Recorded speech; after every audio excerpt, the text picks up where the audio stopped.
second it's Mbak Nidom and Mbak Astrilia. Correct me if I'm wrong. Assalamualaikum warahmatullahi wabarakatuh. Good afternoon, Bapak Ibu. Thank you for attending today's discussion. A very welcome here to the SGPP lecture on integrating ESG into companies' business process. My name is Dede Toya. I am a student at SGPP, still batch 8 now. I joined with batch 8, and I have a pleasure to be the moderator for the discussion today.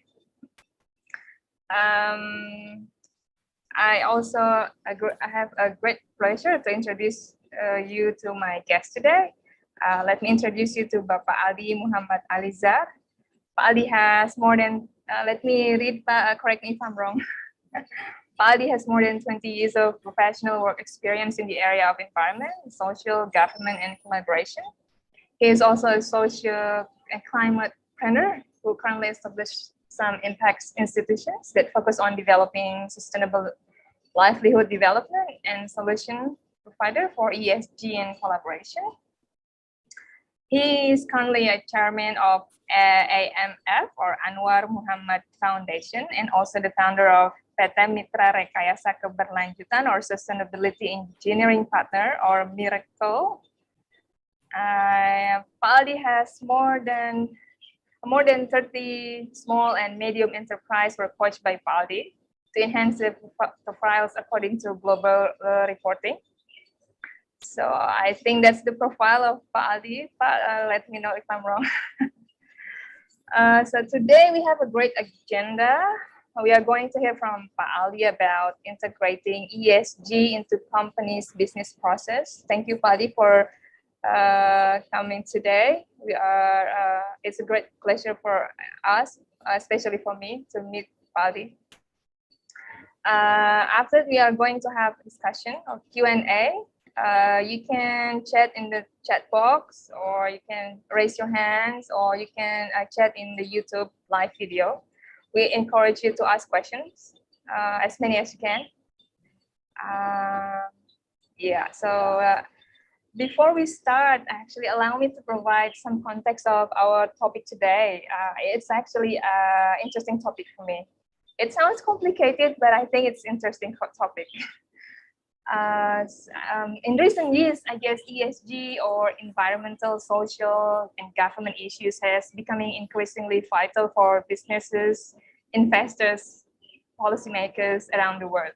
And I believe that ESG principles have climbed to the top of agenda, especially in light of COP26 and different commitments made on decarbonization net zero. So it's inevitably ESG has gotten a lot of media attention then. So today's discussion, I think we have 4 points. 4 points will be subject of our conversation today, and this will include introduction of ESF, ESS or environmental and social framework, as well as environmental and social standards. Also, we will also discuss about how IFC World Bank Environment, Health, Safety, or EHS guidelines, how it works.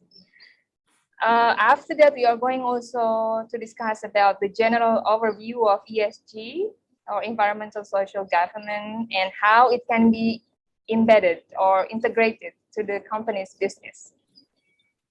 I guess with that, please, can I hand over to you, Pak Ali? Okay. Thank you, Mbak Dede. I would like to ask your kindness to use a combination between English and Bahasa. I hope my English properly spelled and then understood by others. So, thank you very much for your appreciations for introduce me in this great webinar. I'm honored to be this is my second session. So I think last year or last couple of years ago, I also have a valuable chance to also contribute to one of the sessions from SCPP. So today I will share a bit of my experience and knowledge about environment happening, hype within the international finance community, and currently also adapt by our government. So maybe please share my PowerPoint so I can start my presentation. Again, like Ibu, my presentation is in Bahasa. Me and my team already also wrote a paper in English. I can share, I can give to SGPP and share to the participant after the sessions.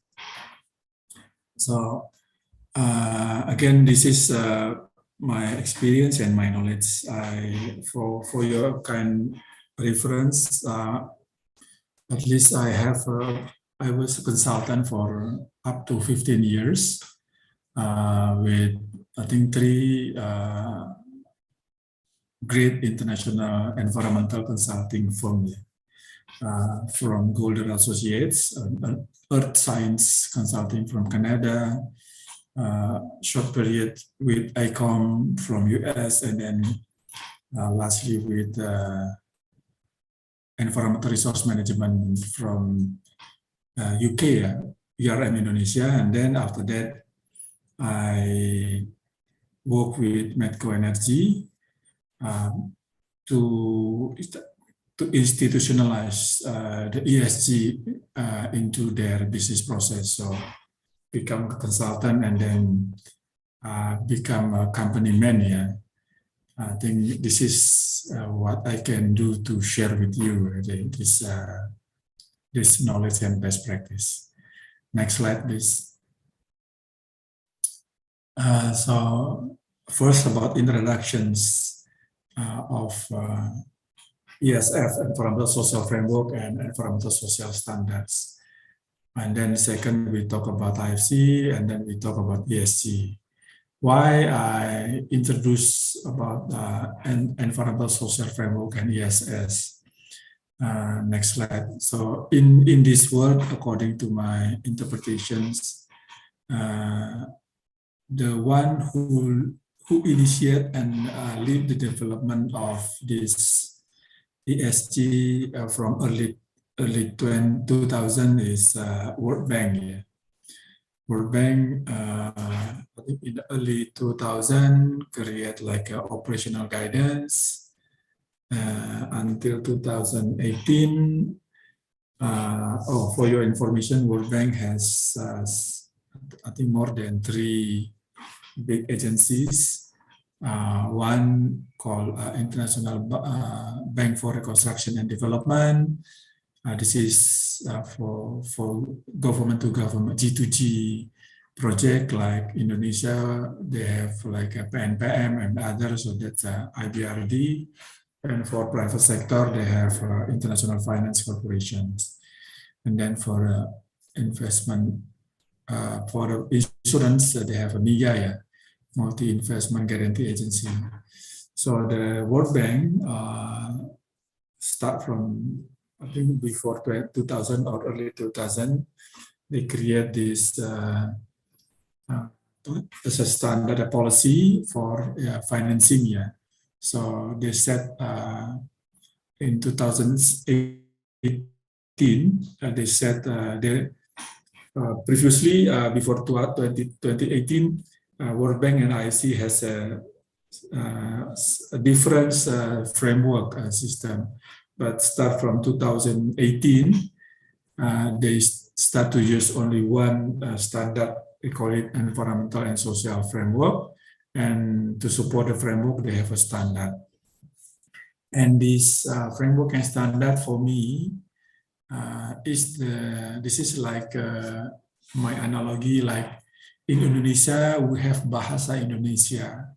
So environmental social framework is like a analogy is a bahasa where other international finance institutions such as ADB, European Development Bank, or other development bank, bilateral and multilateral, will also issue their requirement, environmental and social requirement.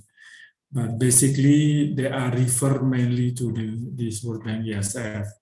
So, and then my analogy is, this is like, they become like one bahasa, but different dialects, say like a Javanese dialect for maybe ADB, or for Minang or Minang dialect.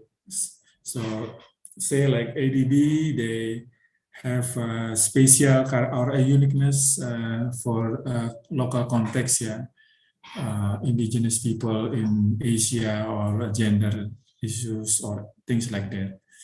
European Development Bank also have specific, but I think overall they are the same. That's why I put in the proposal a World Bank environmental social framework as a key reference, to begin to understand about the environmental social governance.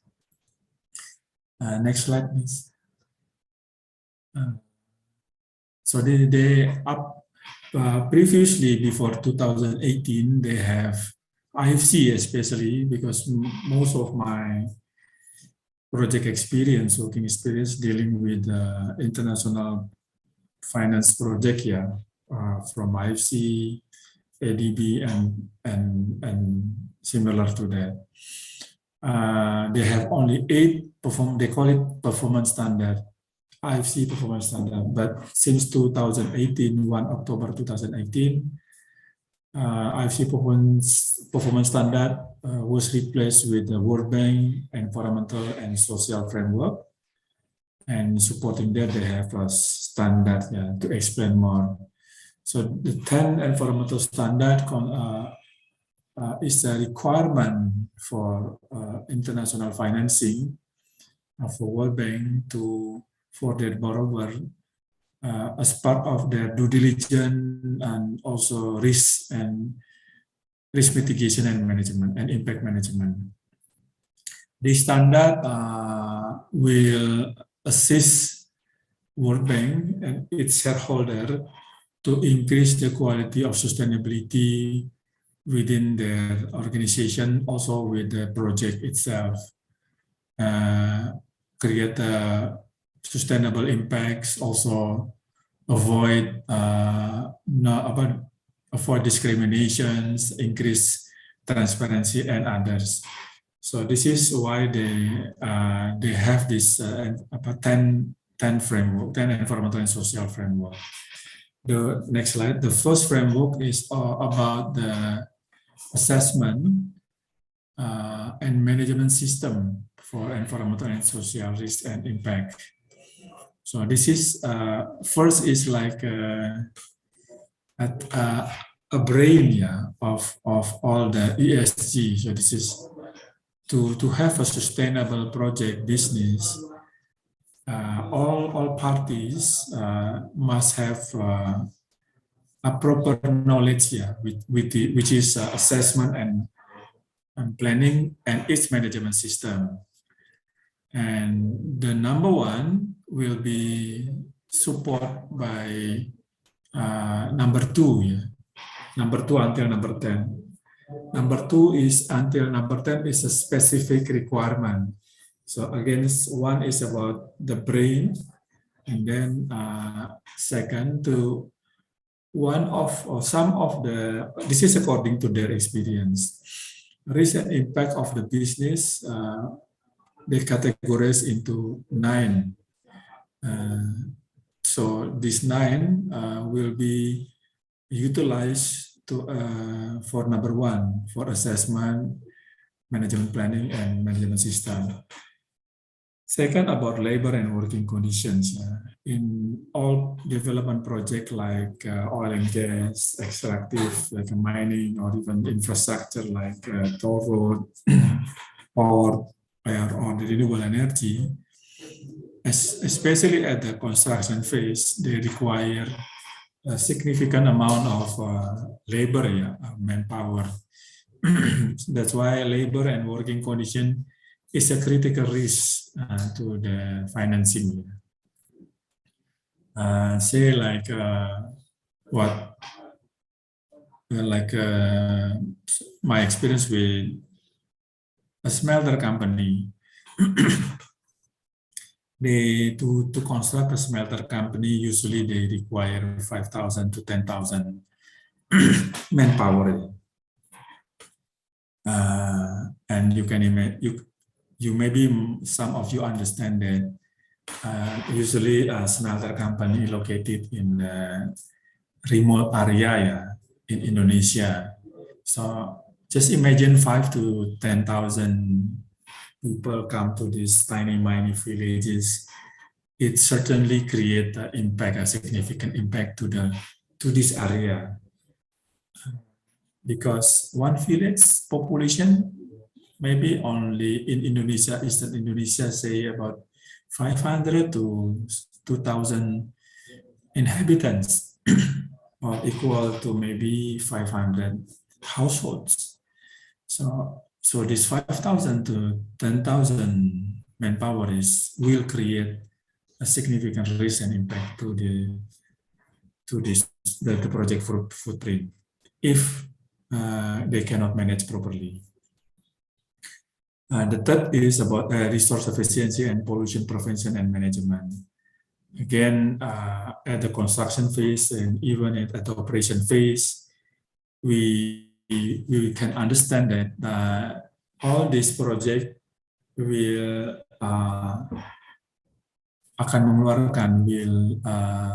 create an emission to the environment, dust, noise, chemical, physical, waste, domestic waste, and things like that.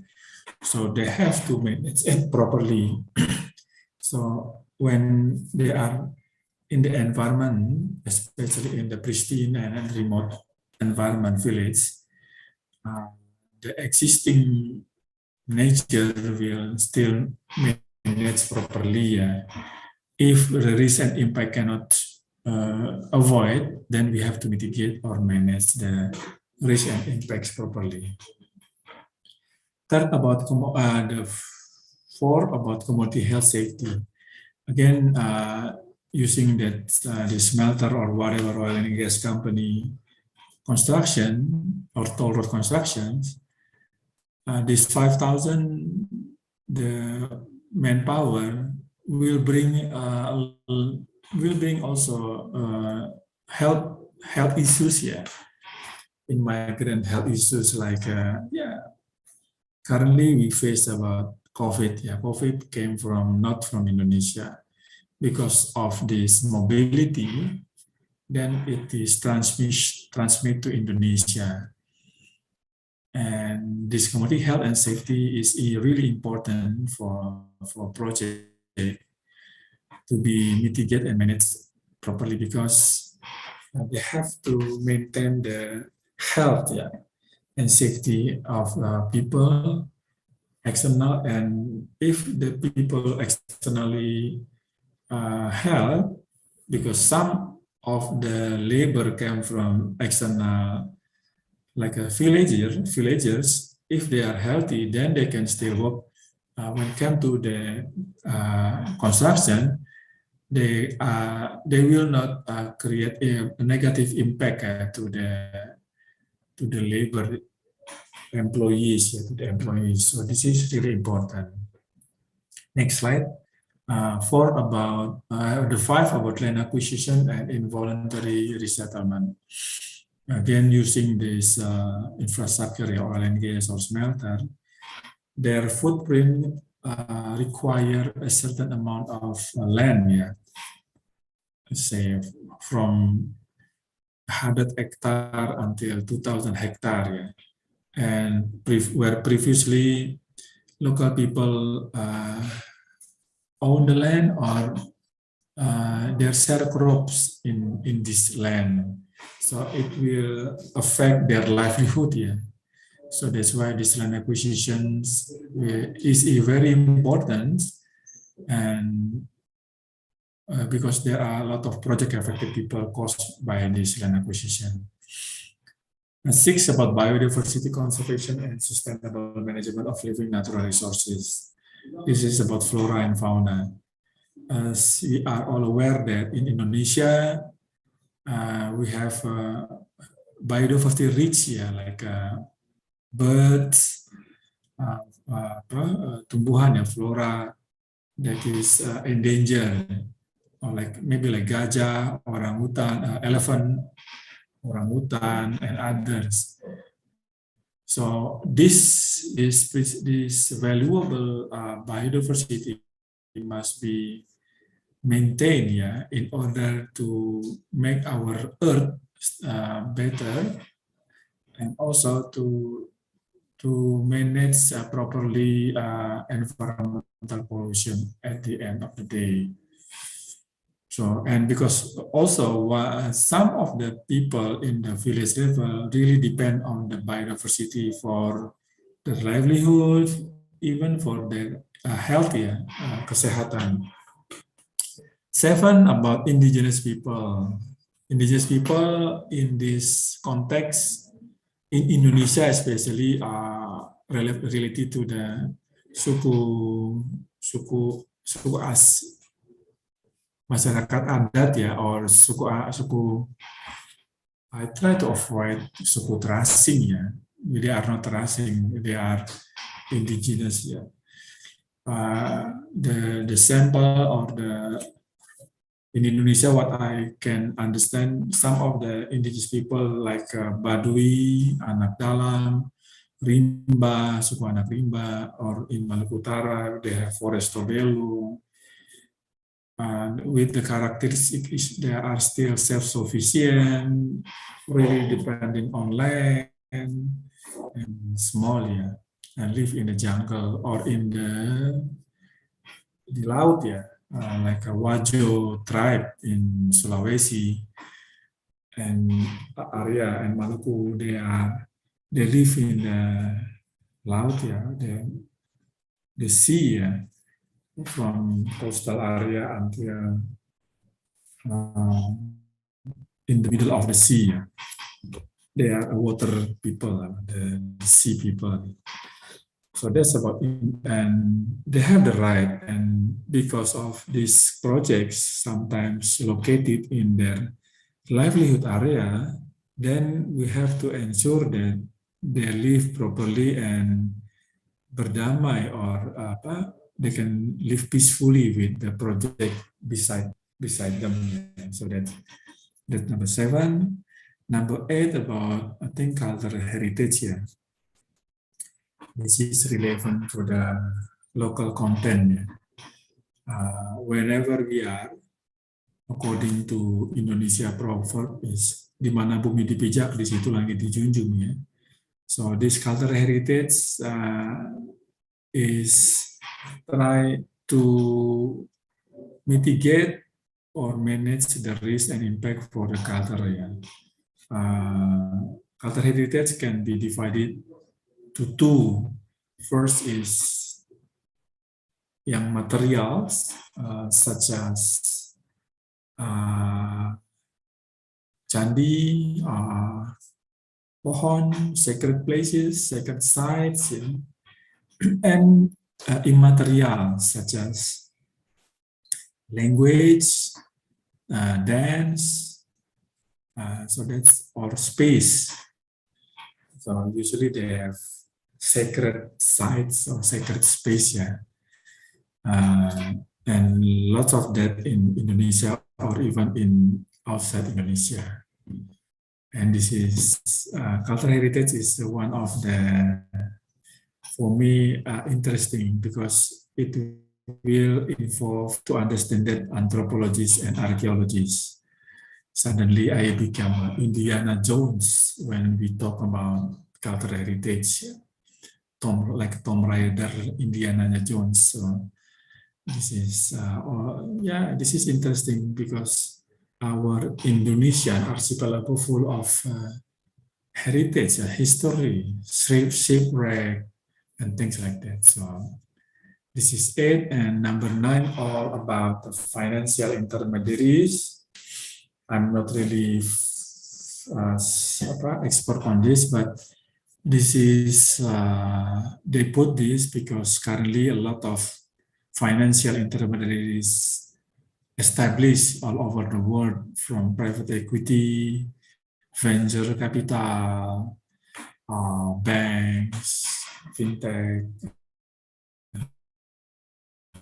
things like that. So this is financial intermediaries. And then number 10, so if this is like a smelter or oil and gas project, it is not relevant, applicable, it is not applicable, not applicable.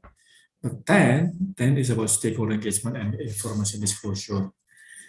Previously, before 2018, this stakeholder engagement integrate to the number 1, system and assessment and management system. But now becoming more important. Why? For me, analogy of human body, stakeholder engagement is like a backbone where all the nerves, urat syaraf, tied there and then sending message to otak, to brain, to tangan, to hand, and so this is critical. If we have a good bone, a backbone, then this is then the project will, or our body will be still healthy. Currently, a lot of unhealthiness caused by backbone, say like saraf kejepit, or you can imagine if our punggung sakit, we have to go to tukang pijit or chiropractic. So this is stakeholder engagement. If another analogy, if the engagement of stakeholders properly managed, they have a room to interact with them properly, and mitigate like a demo rally or whatever. So engagement, stakeholder engagement for me is beyond public relation. Previously, maybe most people use public relation to mitigate these issues. But engagement is more intimate and more than word can say. Because this is about people, and not only sending the message, but how to engage them, understand them, their behavior, their thought. So when we discuss, when we have a conversation with them, it will be engaged more than just only sending the message. So in my another activity in International Association for Public Participations, we promote this quality of engagement. I think because this is about capitalism and democratization, stakeholder engagement will be a big a significant contribution to the project, because this is a big one. And to support the stakeholder engagement, we have also grievance mechanism. So I think that's a chapter 1. Almost 30 minutes. So any questions? I think we can at least 1 or 2 bigger question before we continue. Please, Ibu Mbak Dede. Finally, I've used English most than bahasa. Thanks to you, Mbak Dede. And I hope everybody can understand my English. Any questions or sharing the stories? Sorry, I lost my connection. No worries.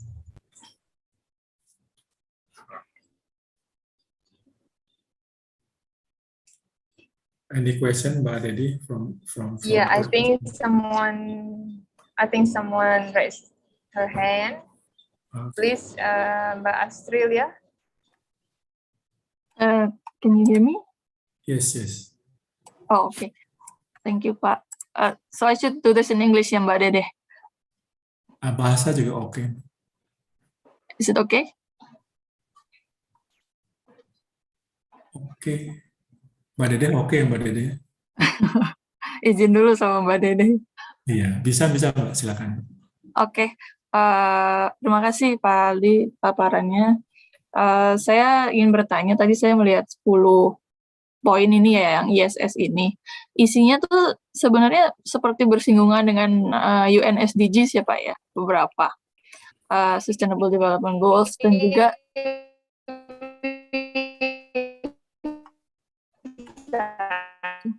sepertinya ada lag suara ya Mbak Dede. Saya lanjutkan ya Pak ya. Ya, silakan. Kemudian juga sepertinya kalau melihat beberapa taksonomi beberapa negara untuk environment dan social, sepertinya juga bersinggungan dengan social and environment taxonomy. Nah, posisinya ISS ini sebenarnya bagaimana ya Pak di antara kedua hal itu? Itu pertanyaan pertama. Mungkin untuk sebuah korporasi mungkin ya, untuk lebih mudah. Lalu kedua, apa ISS ini berupa checklist untuk korporasi ataukah dia suatu framework atau standar gitu ya Pak? Karena yang saya tahu kalau misalnya suatu korporasi berminat meng-issue suatu green bond atau misalnya atau social bond atau SLB gitu, dia kan perlu bikin framework yang mengincorporate beberapa hal itu ya, bahwa dia akan mengadres itu atau dia akan punya pencapaian berupa menurunkan misalnya tingkat sosial masyarakat sekitar atau apa ya. Jadi ada target-target lingkungan dan sosial. Nah, apakah tetap atau bisa menggunakan ISS ini sebagai framework atau bagaimana ya Pak? Mungkin demikian, terima kasih Pak. Ya,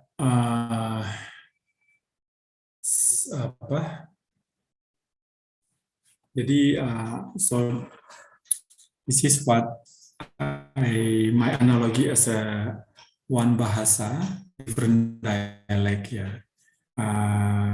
SDGs issued and led by United Nations ya.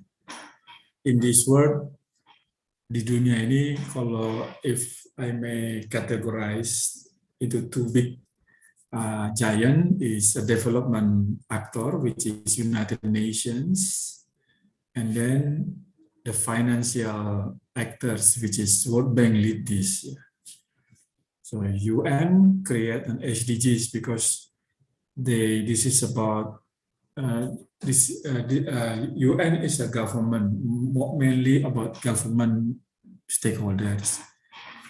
World Bank mainly about economic and financial actors, stakeholders. But they are similar, the word is similar, but the dialect, SDGs, if SDGs using the development language, where this World Bank using this financial knowledge, this is a risk for an impact for financial, for economic, for business. But SDGs try to save our planet with these 17 goals. And some reference that this is same, you can padu-padankan, synchronize within 10 and then 17. They are similar, So untuk menerapkannya, to implement, to adapt this, it depends on the interest and purpose in your organizations. And you can start from SDGs, and then after that, if you have a shareholder, ADB or World Bank on board and their friends, then you have to also categorize using their language on this ESS. But again, the language is the same. The specific that is different ya. Kira-kira gitu jawabannya, Mbak. Apakah menjawab pertanyaan?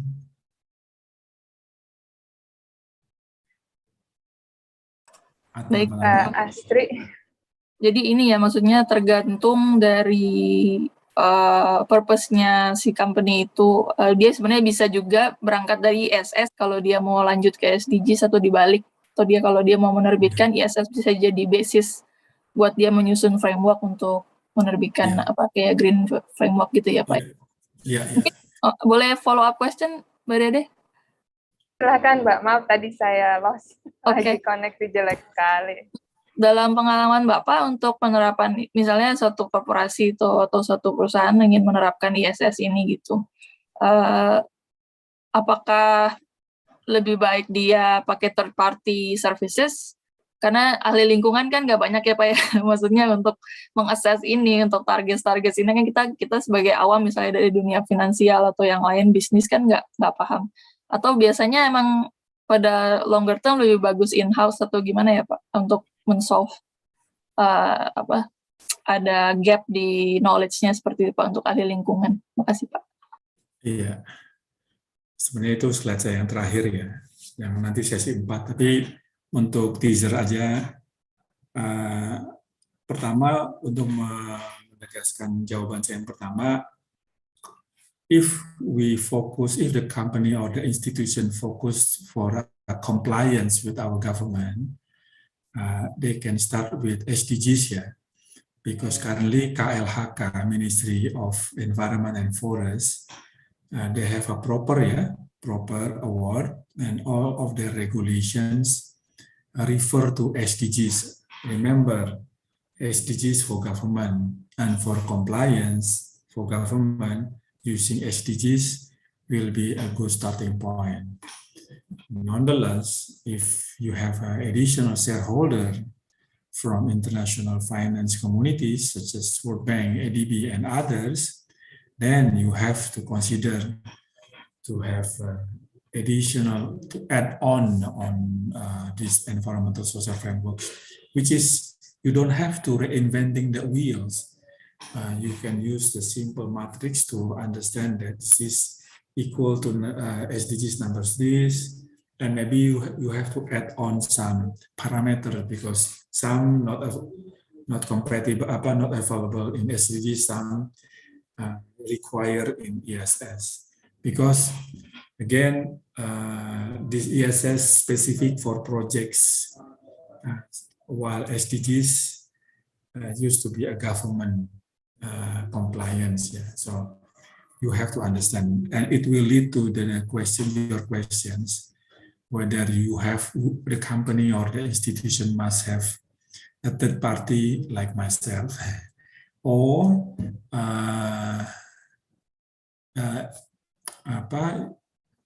they have to have a dedicated resources within their organizations. I think the answer again fit to purpose. If at the first time expensive to install the dedicated unit, I sometimes suggest to have a third party.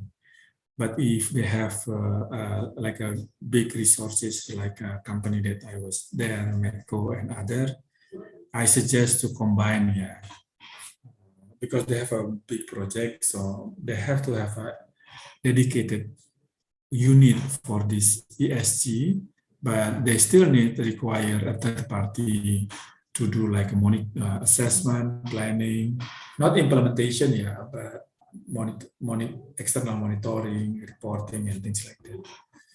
I will share you how in the fourth session. Okay. Thank you, Bapak. You're welcome. So I think we can. You have a question, Bu Dede? No, but I just want to thank you, Australia, for the questions. I do have a question, but I'll save it for later. Okay. So please continue, Pak. So this is again the first part is understanding the language, the context, why the history or not history, the context of ESG. The second slide I like to explore about a bit detail, briefly about this this environmental and social standard. So ENS, the first section is about framework, still a framework to frame, to scope risk and impact. And IFC or World Bank, IFC issued guidelines, especially for environmental health and safety, because as we are all aware that in specific industries they have a baku mutu, a parameter for water discharge, for air quality, for water quality. So this guidance will be a must, so that the project still mitigate the risk and impact for the environment. Our government also issued berbagai regulations about this baku mutu, So sometimes our government regulation stringent parameter than EHS guidance, but sometimes EHS is stringent than our government regulations. So this is a must-have, in ESG. So next slide, please.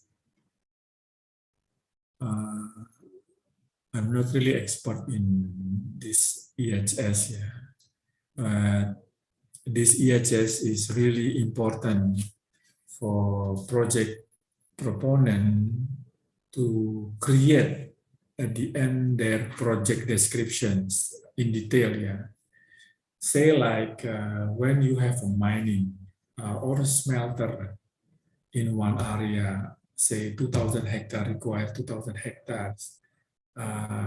For EHS,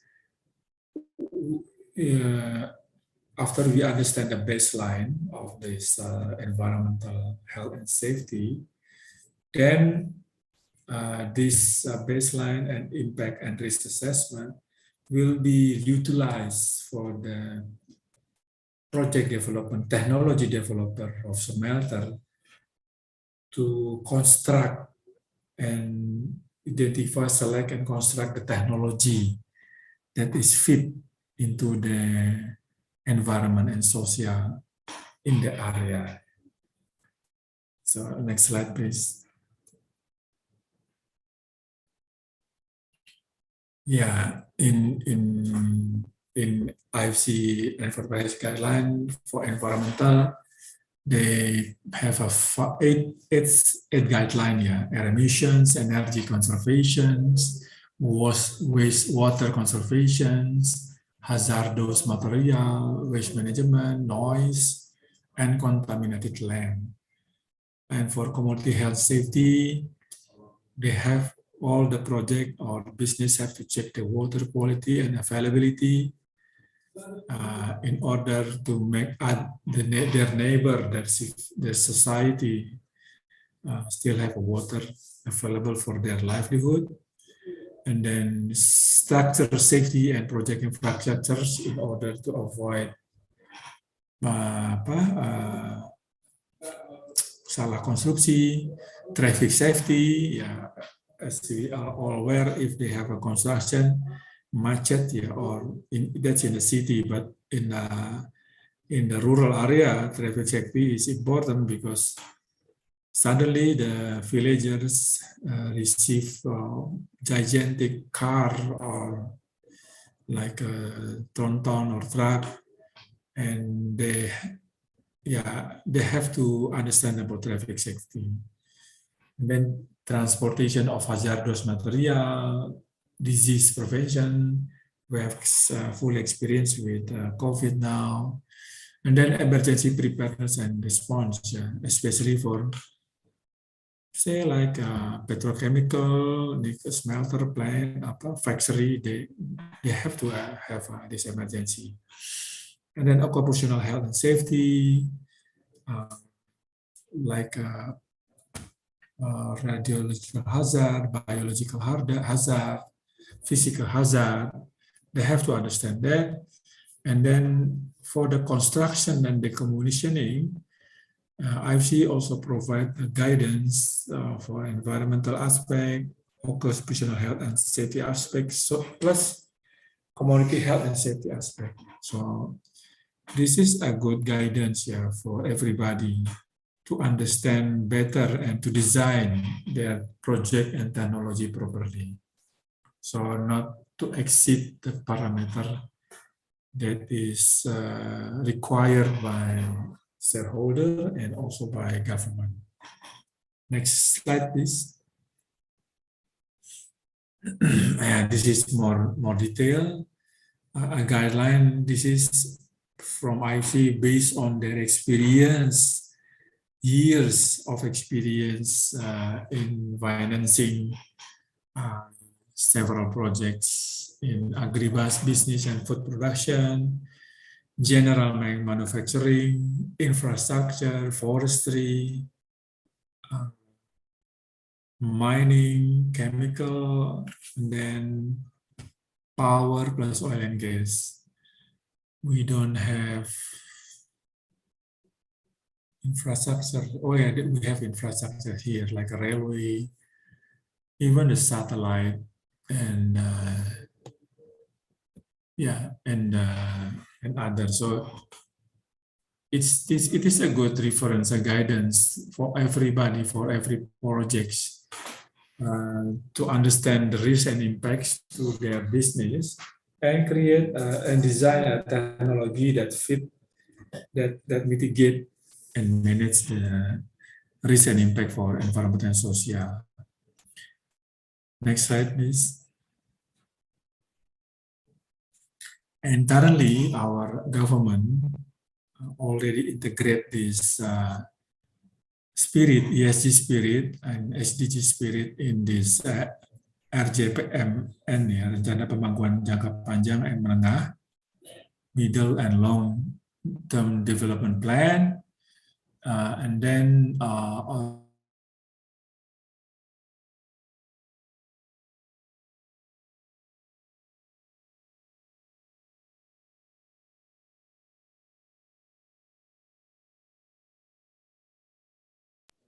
Hello, Pak Aldi.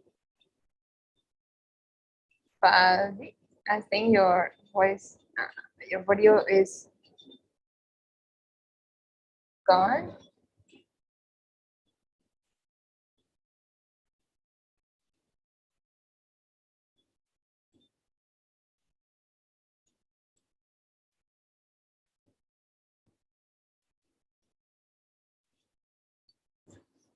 Pak Aldi, can you hear me?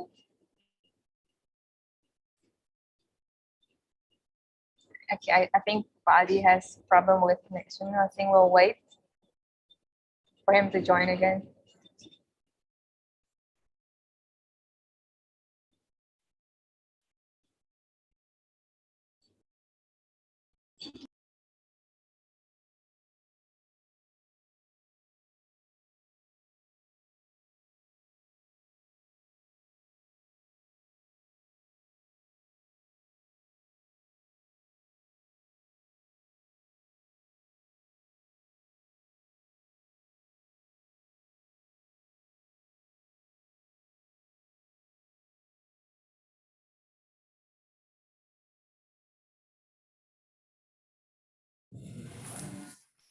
I'm sorry that I lost connections.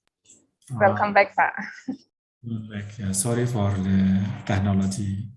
You can turn off the video if that helps. Wi-Fi, my Wi-Fi is dropped, so I'm using now my mobile phone connection hotspot. Okay. So back to the integration, yeah. So currently, because World Bank already issued only one standard in 2018, it was then pushed because World Bank has the IBRD, as I mentioned before, that for a G2G development program, yeah. So so in return, it was impacted for our government to absorb this framework to their development project like a railway or toll road and things like that. So currently our government has integrated into our policy and regulation. Next slide. Oh yeah, so that's a second session. Short but sweet. Any you want to open one or two questions, Ibu Dede? I'll give to the attenders. If any wants to answer to Pak Aldi, please, you can raise your hand or you can chat in the chat box. Otherwise, I can ask Pak Aldi. Yes, please. Yeah, when you start your presentation, I immediately remembered my friend. We just met last night actually. He just came back from Germany and he works for a company. It's a big company. There are many branches around the world, and he has to learn or to understand about the safety, the environment is the safety, the EHS guideline in Germany. And he said that each company, if it's big, they have their own guidelines. If it's small or medium enterprise, they have their own guidelines. I was wondering if Indonesia has something like that, like different guidelines for small, medium, and big companies. Our government has issued regulation in regard to safety. I think comprehensive regulation. I'm not expert in health and safety, but from my friend, I know the regulation is really good with our government. Like ergonomic, duduk dengan ergonomics, meja, safety, alarm. So our government has, and specific also for this kind of factory, petrochemical, or fisheries manufacturing, food manufacturing. We have that kind of regulation, and it will also affect it to small, medium, and big size companies. So, do they have like specific guidelines, but because when we compare the small to big companies, they are different. My experience in regard to say like a smelter, the new smelter company. This is new technology, and the regulation for this new technology, the specific regulation not yet there yet. So what we then consult with expert and government, we are using yang terdekat, yang the relevant one, close to this technology. Say that in smelter we have HPAL, HPAL, high pressure acid leaching, and RTAF. So we are using to refer that, and then some disclaimer. I cannot state menunjuk specific guideline on that, but I can call a friend and share with you for what kind of specific. We have all, from agriculture, from fisheries, from petrochemical, from oil and gas, or even for food, warung, hotel, we have that.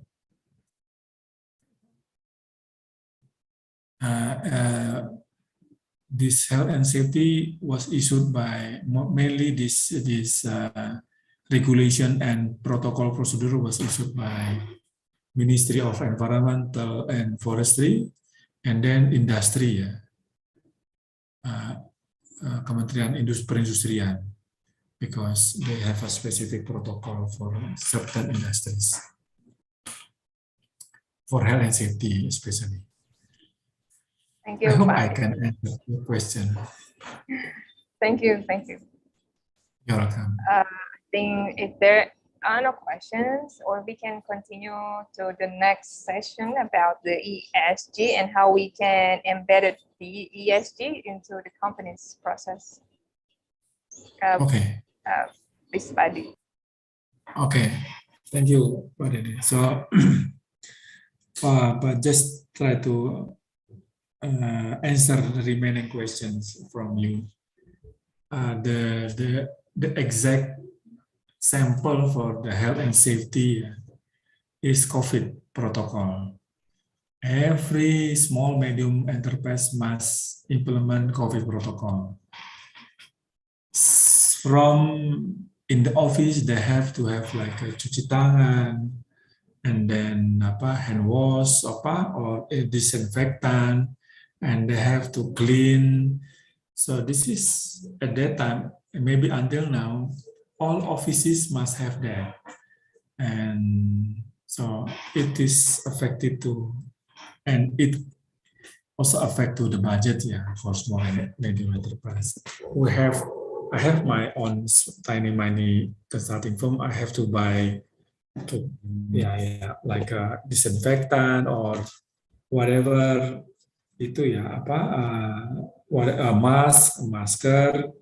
So that's Thermogun. And then itu thermogun. So that's that kind of things for this is health and safety for us, not only small and medium but big companies. Okay. Third session about ESG itself. Jadi, so when I graduated from economic faculty, management.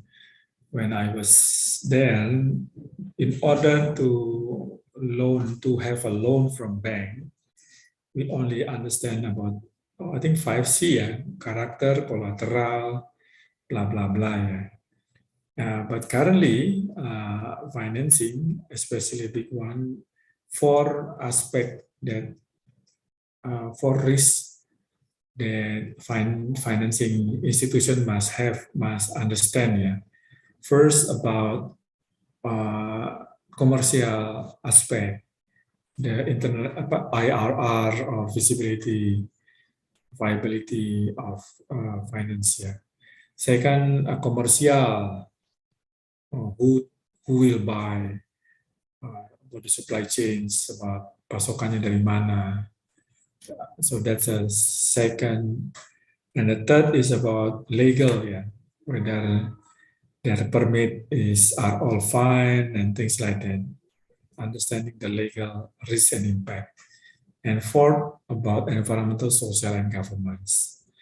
That's why this profession currently happening, and I am lucky to understand this ESG since 20 years ago. Previously, the name is sustainable finance. Now, adding to ESG or impact investment or ESG, and this is an instrument for finance, for shareholders, for stakeholders to understand the risk and impact and how to mitigate, avoid, or manage this. And if they can manage it properly, then it will impact into the society at large and also to the environment, like carbon, climate change, and things like that. So we have environmental aspect, we have social aspect, and governance. Governance, again, like a brain and the skeleton of this, of the business. Next slide, please. So this is a field guide. What is the environmental issues? Like this is all about environmental social framework. All parameters similar with this ESF and ESS. So environmental, all about the waste, physical, about the emission, about the biodiversity, about the flora and fauna. This is biodiversity, about the ecosystem services, about the physical chemical. That's about environmental aspect. And then to include the air quality, water quality, yeah. And then about the social aspects, internally to include the labor, the human capital, um, and then we have product liability. Currently, product must have also taken care of the environment. Yeah, that's why about the supply chain is a must. Yeah, product liability. That's why tracing and tracking is important for the product. And then social opportunities, stakeholder engagement is important because this is part of interaction, internal and external, between companies or projects with shareholder and stakeholders. And then this is about what of the environmental and social. And then we have ESG to support the activity, the work, the issues that will be managed integrated to environmental and social, taking into account the committee, the organizations, the capacity of individuals within the organizations, and the leadership capacity also that accountable for this environmental and social is there. Yeah, that's an ESG.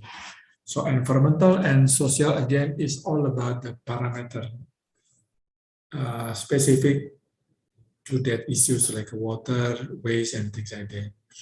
But ESG is about the management, mainly how to govern govern the company to manage the issues, to include active ownership also, who own the companies. Again, this is important. If the shareholder is maybe having a negative reputation, then it will jeopardize the reputation of other shareholder. Yeah, so that's why ownership is important, and then it should be integrated into the business policy and process. And like the first question from Ibu, I forgot the name, Australia. Ibu Australia. Yeah, Bu Australia, it needs to have a better understanding of start from the screening or penapisan. What require, what must have to do, what nice have to do. So this is what require in order to institutionals to integrate ESG into business process. Next slide.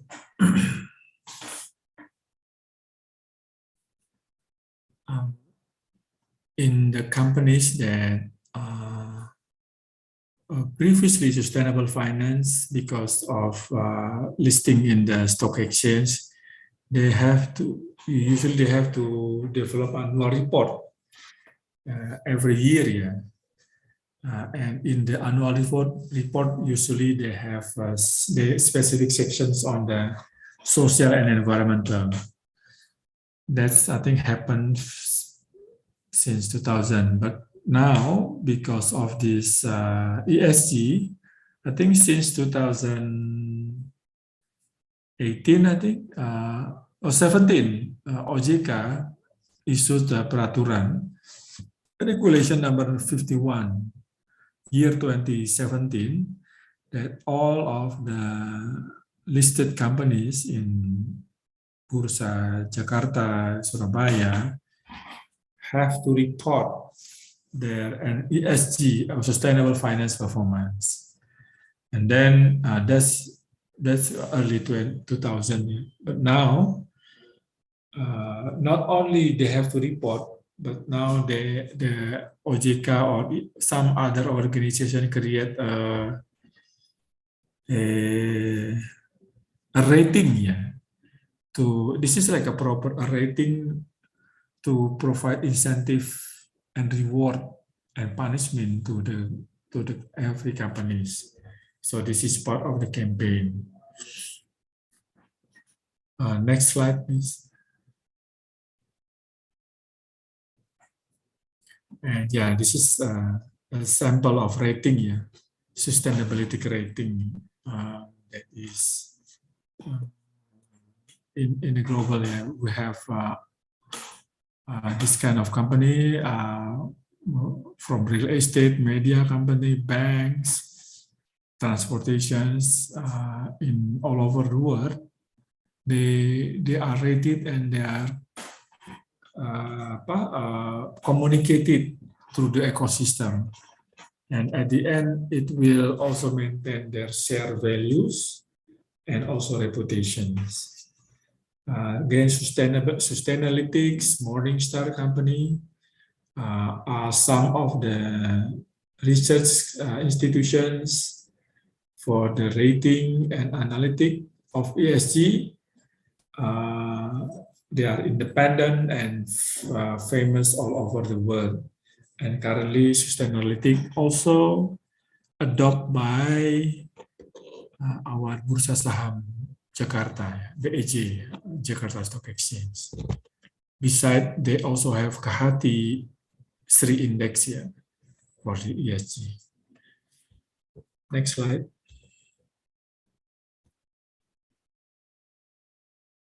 Yeah. So from this from the experience of the company, the benefit to have integrate ESG is, and also this is my experience, whoever the company that really eager to improve their performance, especially ESG performance, and adopt this good standard, they have a good increase in prosperity, ya, keuntungan. And then for environmental issues, they are more selected and more efficient in leverage or utilize their bahan baku, ya, their materials. And then because we again, like ESS number 2 about labor, the productivity of their employees is increases because internally they are engaged properly now, and externally also engaged properly. And then so I think that's a benefit for institutions. And for investment in ESG, the competitive returns is they have better returns, and then diversification, and then contribution to the nature. So I think benefit for the ESG investing is like that. Next slide.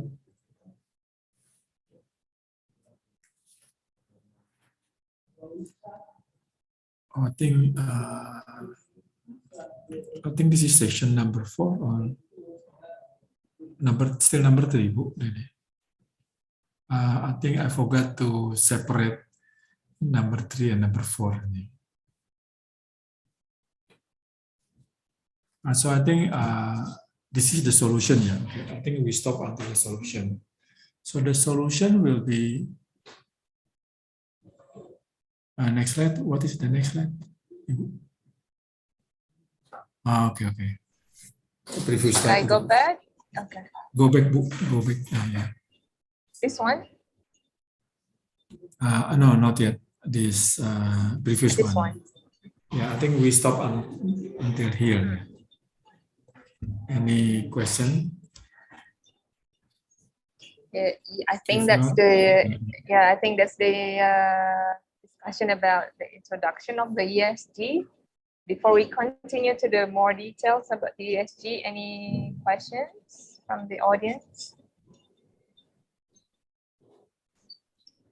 If not, I think I just quote from your saying before that I think it's important. I think it's famous about nice to do or nice to have and must or need to have in ESG. Yeah, it's famous saying. nice to have and need to have. I have actually a question, Pali, about this saying, nice to have and must to have or need to have or nice to do. How can we push our company, if whether it's small business or medium or big, to be need to have, not always nice to have? Yeah, I learned a lot about must have and nice to have from when I work with Medco Energy during the crisis period. You know, oil price in 2060, 70 drop. So the management said, we focus on must have, not nice to have. So what is must have? Must have is a compliance. Focus on a compliance pushed by government and their shareholders. Nice to have means if say like if we can mitigate the risk of say like a toll road with the bambu for the noise, and itu lebih murah efisien compared to building pembatas separate with the noise anti yang bisa block noise, dan itu mahal, ya mendingan pakai bambu. So that is a must have So we have this is a cost focus on a must have focus on the red flag, focus on the key risks and impacts. If this is a medium and low, we can forget for the time being. But I mean, forget means not forget, manage it internally. But if this is like a key red flag or high risk, say like another sample, this is we do need this kind of manpower to do this, to install a dedicated unit versus a third party, and they calculate the cost, and also they know the capacity currently. I think for the time being, after maybe we get the financial investment decisions, we can go with the third party. So the risk of recruitment and others will be transferred to the third party. So this is a must-have. Thanks, Ibu. According to business. Thank you, Pali. Okay, I think we must go on to the next slide as time running out. But yeah, we started late before, so I think that's when we have. I think we have like 15 more minutes to finish the discussion. Yeah. So next slide. Thank you. Jadi maybe before this, the next slide, the next slide. Nah, so this is the engagement framework ESG that I have established using my own experience and knowledge. ESG, because this is new, it's feel like complicated and complex to others. So collaboration need to be here. The challenge and opportunity context for this ESG is all about environmental issues, social issues, governments like anti-bribery and corruption, audit and blah, blah, blah. Plus COVID-19 pandemic also is challenges. So because this is complex, ESG need to be integrated collaboratively from top management to the lower management. And to make it happen, it will be best if we can co-define what is the matters for ESG, what is must have according to management and to the other stakeholders, the key stakeholders, what they want us to be, because this is listed companies here. So we have to listen to our government constituents, to our stakeholders, what they want us to be better here. Oh, according to these stakeholders, please strengthen your procurement, your product liabilities. So this is a co-design between the shareholders, stakeholder, management decision and stakeholders. And then after we understand together, then we can start to develop a plan, co-create the plan using what environmental aspect matters, social matters, what is governance matters. We plan together. We create parameter together. Again, must have versus nice to have. We focus on must have. What is the key parameters that can leverage the transformations?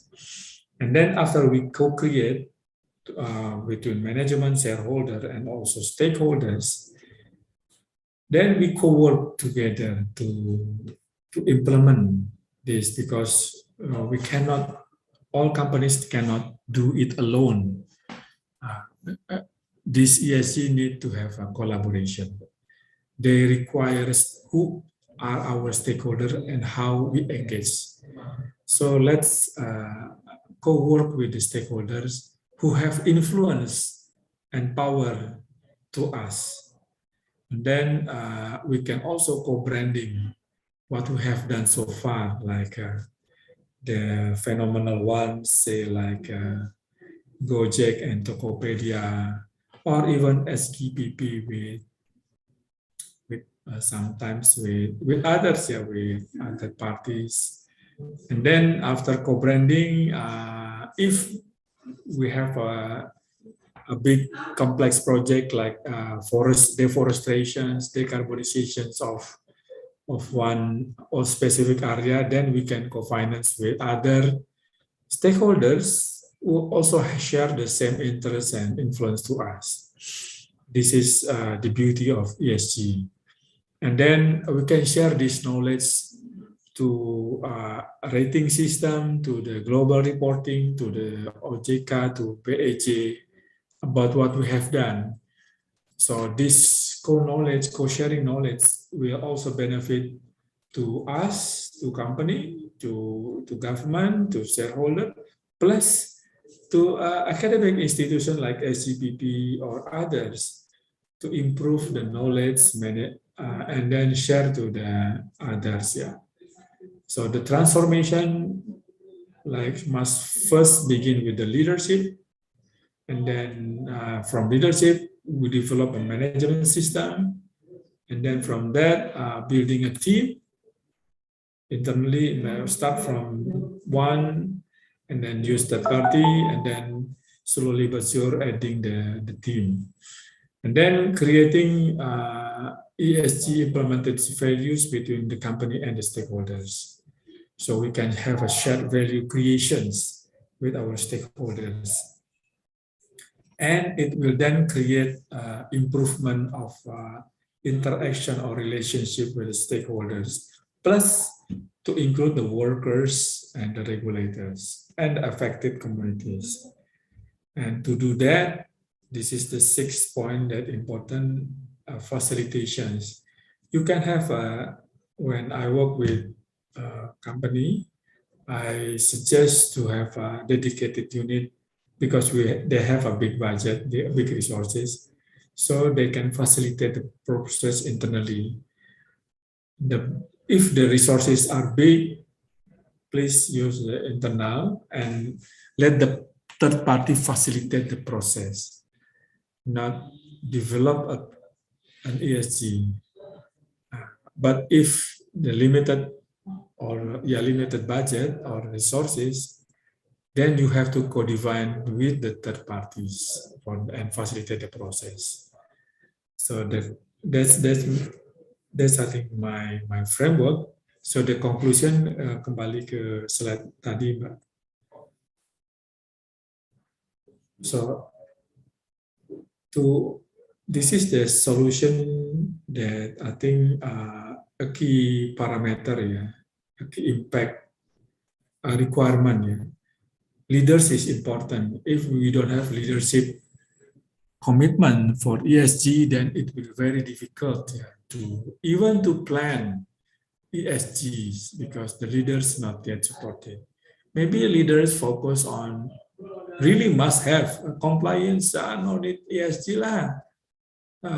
We can use our own fund, no need other, yeah, things like that. But if there is a commitment for a future, then it's good. Second, develop a capacity, individuals and organization like policy procedures and dedicated person or even orang apa team or person who is apa pada bawah kendali operasi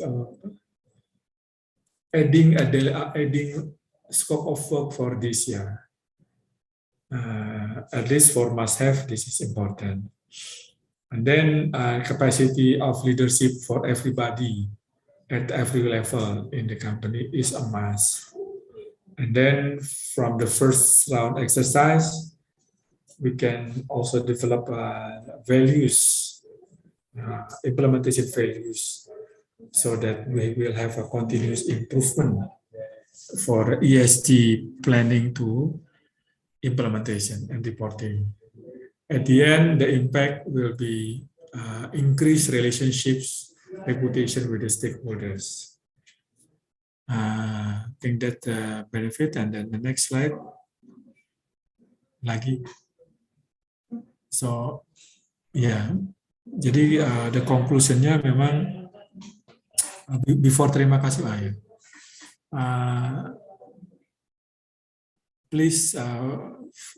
Please focus on your purpose ya, on your organization purpose, and please fit to purpose. Means every companies, every institution has limitations.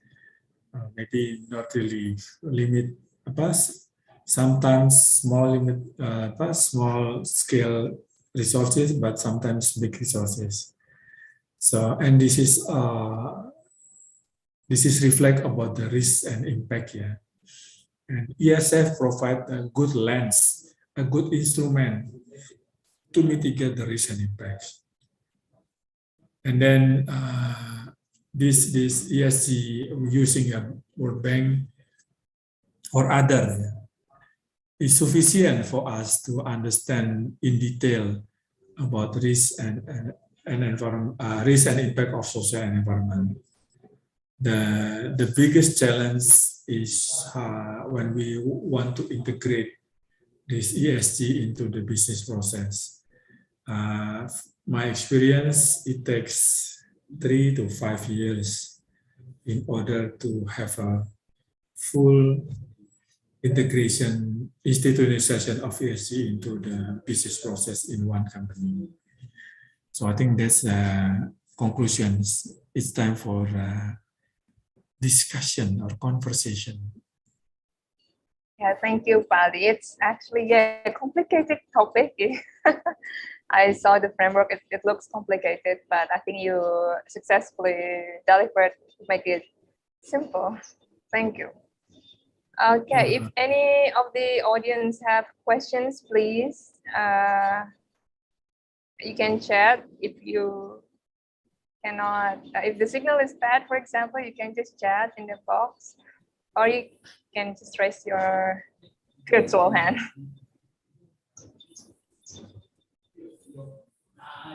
Pardon?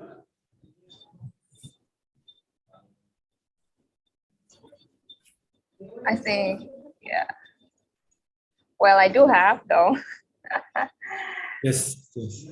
Yes, but yeah, like I said, I think it looks when I look at the framework, though, do clients or consumers have role in this framework? Yes, Because I yes. always say, yeah.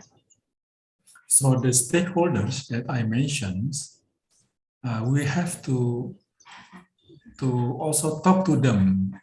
What matters from them to us? We have to build a conversations so that we can improve our performance, ESG performance, and communicate to them also every years. This is part of a feedback mechanism. Yeah, customer is important. Okay. Oh, so yeah, it's in number 5. Yes. I think it would be my Yeah. last question. Yes, please, Tadi, do you have something? Do you have something more to say? To include also the biggest suppliers, yeah, one of the biggest suppliers or contractors that support our supply chains, yeah. We have to understand from them what they want us to be improved in the area of ESG, yeah. What matters to them matters to us. So yeah, so not only forward linkage, but also backward linkage. Sorry, yeah, please, Mbak No, Dewi. it's okay. I have I think a general question actually, or yeah, or it's not closing, but I think it's general. So, do you have any recommendation for companies who are really looking to embed or integrate strategy into their business operation? Because I think you have mentioned companies in all. What about the companies in services, providing services? Do you have any recommendation for those companies who provide services? For example, let's say in multimedia, how can they embed or integrate ESG into their companies?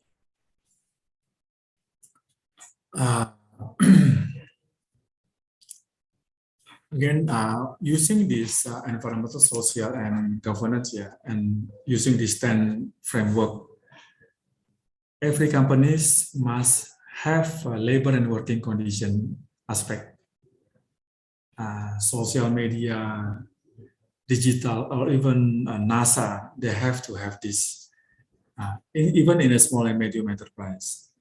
I coach a small medium mak who have a frozen foods, so, and dia merekrut labor ya, and not only di atas UMR the salary, but also provide BPJS and provide others. So I think they have to communicate it properly to others, so the buyers understand that, this company, this ibu-ibu or this company really responsible for the buyers.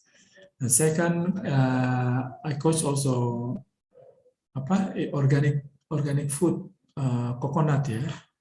So dari petani kelapa, from farmers, coconut farmers, how they manjat kelapa, petik kelapa itu harus safety.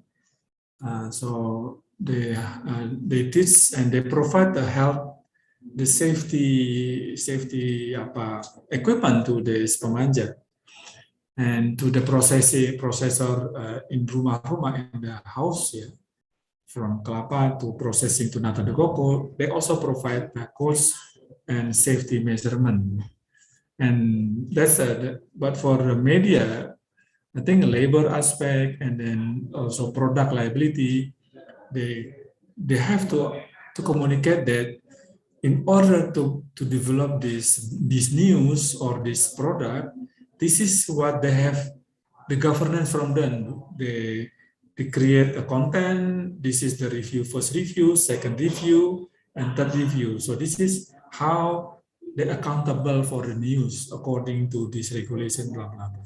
So I think, and also they can communicate about the use of electricity in their productions, air condition, water usage, electricity usage, the gasoline usage. So, and they can say that we currently use the all electric vehicle. or all of our staff now using public transportations and in order to mitigate the carbon and blah, blah, blah. So that's that kind of things, the small things that sometimes it's already there, but we have to report. That's it. I think you're right. It's already there, but we are not. We don't really pay attention to it. Yeah. Yeah. This is the good things of education. Yeah. And also maybe Western. They write, so talk the walk and walk the talk. So whatever they written, and then they write what they have taught about what they do, and when they do, they write. So like my framework, so this is about co-sharing the knowledge.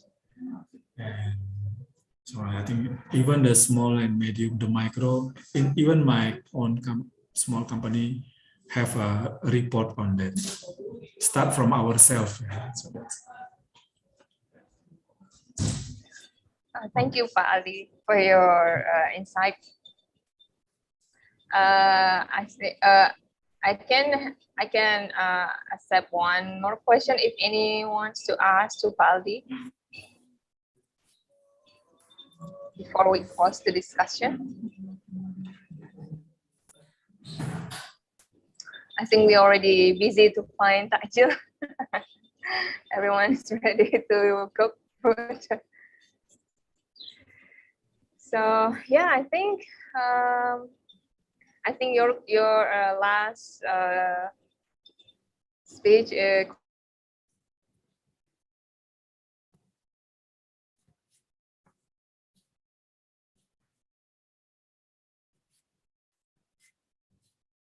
Hello.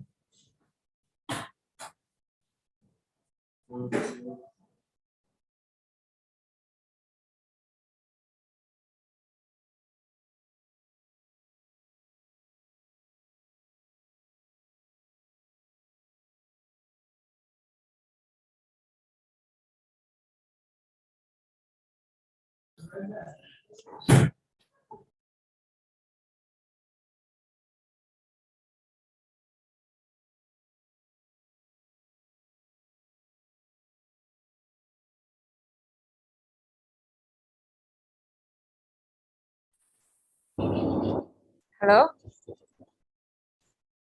Hello. Hello. Yes. Yeah. Maaf. Connection lost. So yeah, I think that's conclude the discussion today. Thank you for Pak Aldi especially for coming to SGPP's discussion today and all the attendants, everyone's participation.